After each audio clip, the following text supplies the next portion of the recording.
I got 3 kids and a husband, and I end up doing all the grunt work. The beauty part is you actually grunt while you're doing it. It's been 23 years since a brash loudmouth, the likes of which had never been seen on network TV, barged her way into our living rooms. Well, that's it.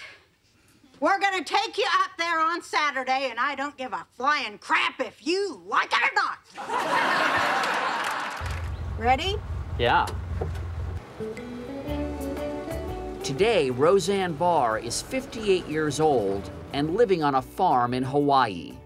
Your grandkids must love this. Oh, yeah, they call me Indiana Jones. We have a good time. No, she has not retired. Here's my bees. And the honey here is kind of special, right? Yeah, I got my own honey, my own pineapples, my own brands of seeds and such. There's the gorgeous ocean. There's my garden. Wow. And I thought you came to Hawaii to mellow out. Jeez, that's really fun. The 46-acre macadamia nut farm is the setting of her just-ended reality show, Roseanne's Nuts. The solution to all the world's problems starts with my nuts. No longer doing battle with network TV executives, she spends much of her time fighting with wild boars. They're like people or something. They only want the stuff that isn't theirs. They're crazy. Are they violent? Yeah, they can be violent. Yeah, they're as bad as a mad dog, and they're tusked. I mean, they can kill your grandkids if they want to or whatever. Also on the farm, goats, and one special sheep. That black one, that black sheep, that's Roseanne Barr. That's its name. She'll tell you she's crazy, but when you sit down across from her, as we did last month at her studio in El Segundo, California, she sounds more at peace than ever.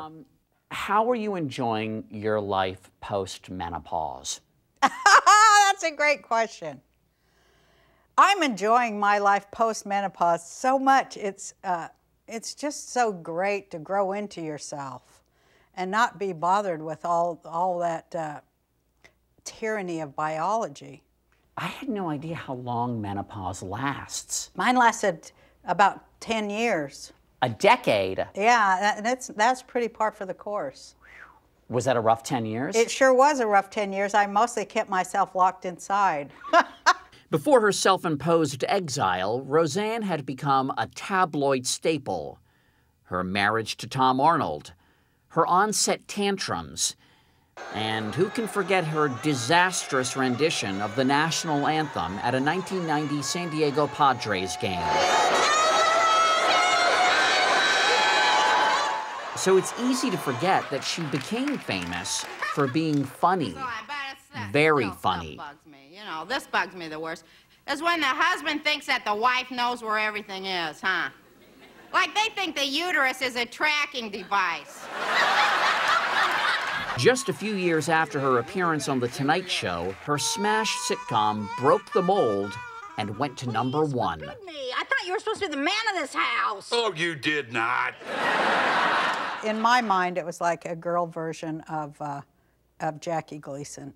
Rather than retread comfortable sitcom themes, the show dealt with racism. Black people are just like us. They're every bit as good as us, and any people who don't think so is just a bunch of banjo-picking, cousin-dating, barefoot embarrassments to respectable white trash like us. Domestic abuse. He said he was sorry and it would never happen again. Damn, Jackie, you were a cop. You heard this same crap a million times now. You're throwing it out on me. How could you let this happen to you? Shut up!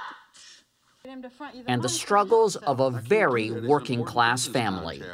I don't want to look like some bum asking for a handout. Well, then wear a tie. The themes of the show, do you think they're pretty relevant today? They're even more relevant today than they were then. Were you playing a role, or was that you on camera? That was me on camera. The role I was playing was my real life. That was pretty much how my family was. Except that her upbringing wasn't quite so typical.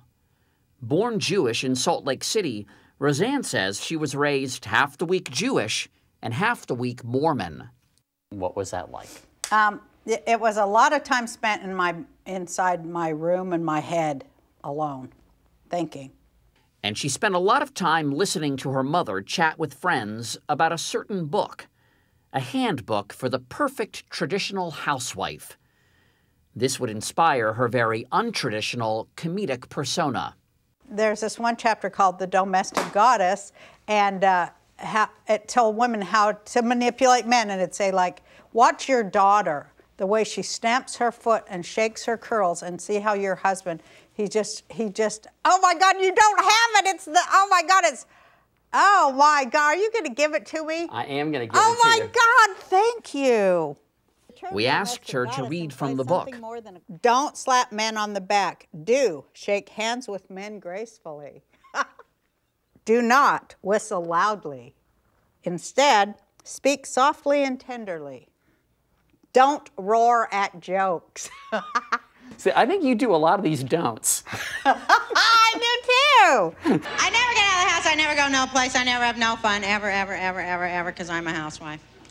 I hate that word. I want to be called domestic goddess. It's so much more descriptive.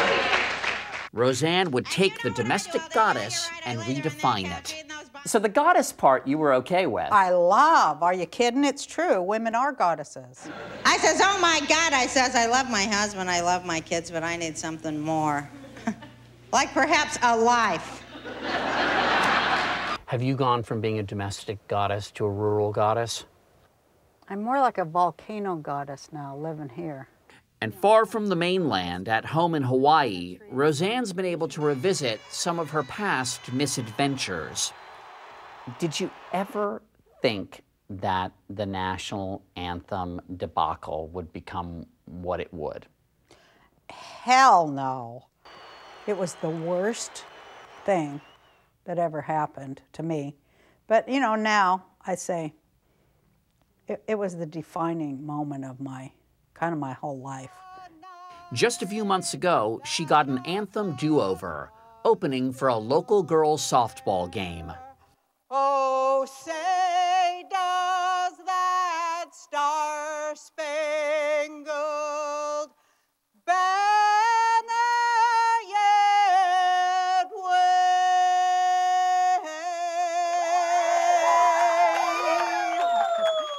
And she hit pretty much all the right notes. You know, it's facing like the biggest mistake you've ever made and doing a redo. It was huge. You can always get better. Nobody can stop you from getting better. And nobody can stop you from trying to make something right. Her series may be canceled, but the reality show known as Roseanne's Life keeps on going. Isn't it buttery? It is buttery. Not it's good. Buttery. Mm-hmm. Can you still be a pain in the butt? Seriously, I know I'm a huge pain in the butt to people. I know I am. My kids think I'm a huge pain in the butt. Yeah, all old women are a pain in the butt to somebody. I mean, what else have we got to live for?